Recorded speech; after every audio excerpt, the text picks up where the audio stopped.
जो चीज़ आसानी से मिल जाए तो उसकी कदर ख़त्म हो जाती है। आज गंगा जल की कोई कदर नहीं है। आदमी ले तो लेता है लेकिन जल्दी पीना नहीं चाहता, क्योंकि वो जानता कि गंगा में कितने लोग क्या क्या करते हैं, वो जानता है। लेकिन अकीदा है इसलिए ले आता है, बेचारा भर कर ले आता है। लेकिन आज उस गंगा की कोई कदर नहीं है। बस गंगा माँ है दर्जे में, लेकिन कदर क्या? उसी में लोग लैट्रीन कर रहे हैं, उसी में पेशाब कर रहे हैं, उसी में डुबकी लगा रहे हैं, उसी में नहा रहे हैं, सब कुछ कर रहे हैं, और फिर वही पानी पी भी रहे हैं, तो कदर ख़त्म हो जाती है।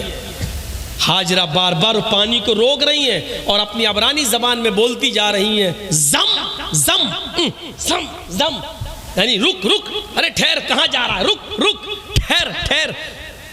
उस पानी का नाम ही पड़ गया जमजम। उन्होंने बोला था जम जम, रुक रुक रुक, अरे ये तो रुक, कहती जा रही है। उस पानी का नाम अल्लाह के रसूल ने भी उसको बदला नहीं, वही रहने दिया जो हाजरा की ज़बान से निकला था। बताने का मकसद यह है कि हाथ पे हाथ धरे हुए वो भी नहीं बैठी रही, अल्लाह पे भरोसा मेरे बेटे को पानी मिल जाएगा, दौड़ना उनको भी पड़ा। हाजरा दौड़ रही है।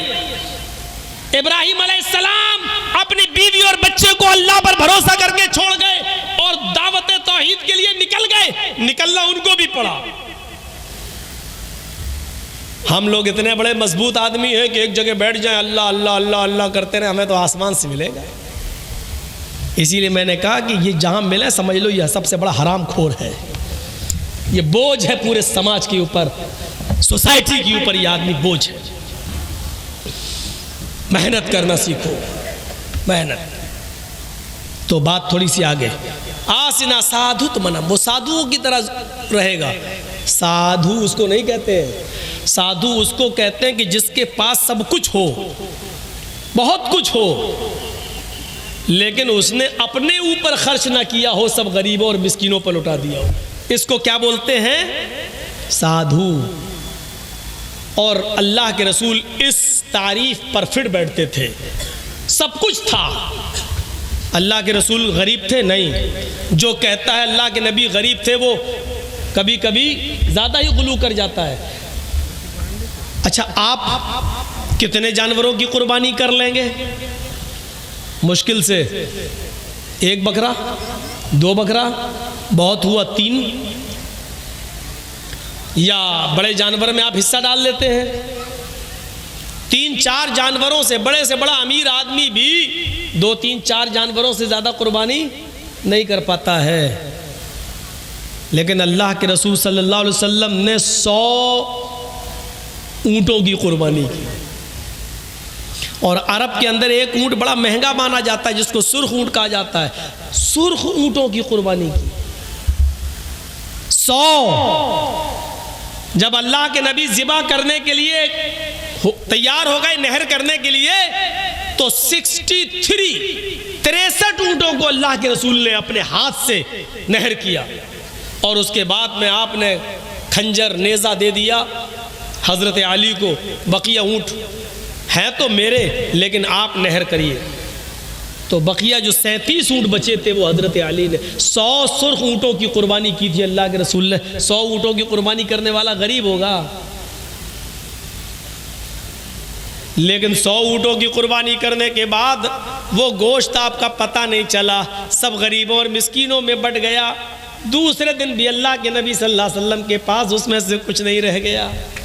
इसको कहते हैं जिसके पास सब कुछ हो लेकिन उसने अपने ऊपर खर्च ना किया हो, लोगों पर लुटा दिया हो, गरीबों और मिस्किनों पर लुटा दिया हो। खदीजा अरब की बड़ी रईस औरत थी। अल्लाह के रसूल से जब निकाह हुआ तो खदीजा की सारी दौलत के मालिक अल्लाह के नबी बन गए। खदीजा ने अपनी सारी दौलत अल्लाह के नबी पर निछावर कर दी, लीजिए आप रसूल बन गए हैं, पैगंबर, मेरी दौलत आप दीन के काम में लगाइए। अरब की सबसे रईस औरत, और निकाह के बाद वो दौलत नबी के पास आ जाए। लेकिन ताज्जुब ये है, आज 18, 20, 22 साल का लड़का अभी दरी पे सो रहा है, चटाई पे सो रहा है, और 22 साल के बाद अगर उसकी शादी हो जाए तो फिर कहाँ सोता है? डबल बेड पर सोता है। क्यों? अब वो जो बिस्तर मिला है उसको ससुराल से, अब उस पे सो रहा है, स्टाइल बदल गई। अभी तक साइकिल चला रहा था, शादी के बाद अब वो हीरो होंडा चला रहा है, स्प्लेंडर चला रहा है, यामा चला रहा है।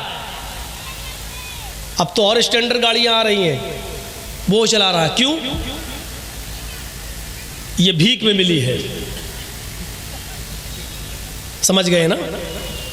ज्यादा रगड़ने की जरूरत नहीं है। साइकिल अपने पास से खरीदी थी, उसकी हिफाजत थी, बेचारी पंचर भी नहीं होने देता था। और मोटरसाइकिल जब मिली है तो हर स्पीड बढ़ रही। क्यों? फ्री की गाड़ी है। मेरे लड़की के बाप ने इंटरनेशनल फकीर समझ के दे दिया। ले, नहीं दे रहे थे तो नाराज हो रहा था, तो भिखारी समझ के दे दिया। अल्लाह के नाम पे जो मांगे वो फकीर है ना। इसने तो अपने बेटे के नाम पे मांगा, मेरा बेटा 5 लाख की दुकान पे बैठता है, तू 50,000 की गाड़ी नहीं दे सकता। तो अब आप सोचो, जो बेटे के नाम पे मांगे वो बड़ा फकीर है, या जो अल्लाह के नाम पे मांगे वो बड़ा फकीर है? फैसला खुद ही कर लो। अल्लाह के नाम पे मांगता उसको आप 10-5 रुपए देते हो, बेटे के नाम पे पूरी 50,000 की गाड़ी दे देते हो। चल रहा। अल्लाह के रसूल ने खदीजा से निकाह किया, लेकिन आपके रहने सहने की स्टाइल नहीं बदली। वही चटाई पर सोते थे, वही बिस्तर, खाने पीने की भी स्टाइल नहीं बदली, वही खाते थे जिससे पहले खाते आए। क्यों? क्योंकि आपने खदीजा की दौलत को अपने ऊपर इस्तेमाल ही नहीं किया, गरीबों और मिस्किनों पर लुटा दिया। इसको कहते हैं क्या? साधु।